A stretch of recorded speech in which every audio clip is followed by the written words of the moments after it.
Who's going to blink first? I'm John Saucier, Fox News. President Trump just had a phone call with Israeli Prime Minister Benjamin Netanyahu, who says no troops will be going into Beirut and that Hezbollah has agreed to stop any shooting from their end. Let's go to Washington to get more from Fox's Jennifer Griffin. President Trump indicated that even if Iran and U.S. negotiators stopped talking for a while, he did not think that that would mean that the U.S. would go back to dropping bombs right away.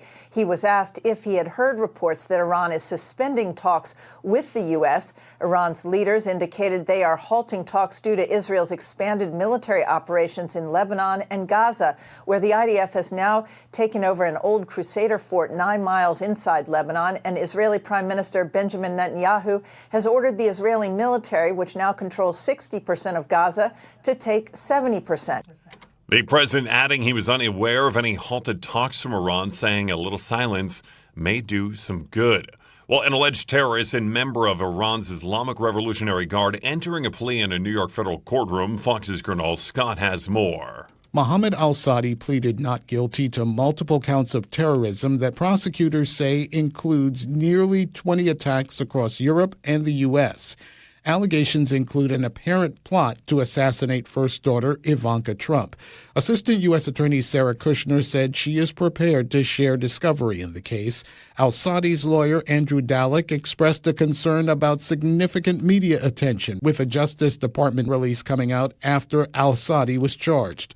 Dalek said his client is presumed innocent. The defendant's next court date is scheduled for September 9th. In New York, Gernal Scott, Fox News. Florida Attorney General James Uthmeyer announcing today the state is suing OpenAI and its CEO Sam Altman for allegedly neglecting child safety and deceiving parents. The Florida AG argues the company needs to be held responsible for users who reportedly turn to ChatGPT for advice to harm others or themselves. They need to pay for it by opening up their checkbook and changing the program to ensure that there are parental controls and that we are not endangering our kids. Florida is the first state to file this kind of lawsuit against Altman and the AI company.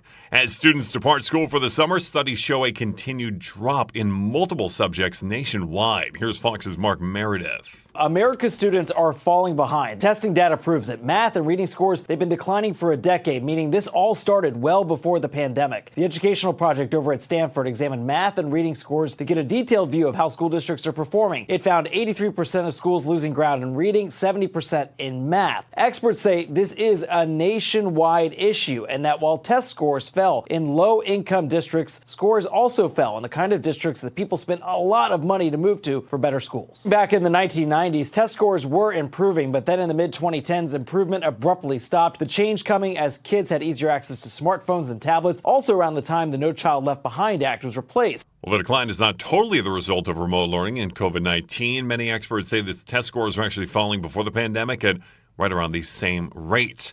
And rescue workers in Laos are searching for an alternative passage into a flooded cave where 2 people were believed to have been trapped for nearly 2 weeks now after heavy rainfall flooded the main entrance. These 2 people remain unaccounted for since the search and rescue operation successfully retrieved 5 of the 7 people initially trapped in this cave. Several of the rescuers previously took part in that complicated 2018 cave rescue in northern Thailand where they saved 12 schoolboys and their soccer coach. I'm John Saucier, and this is Fox News.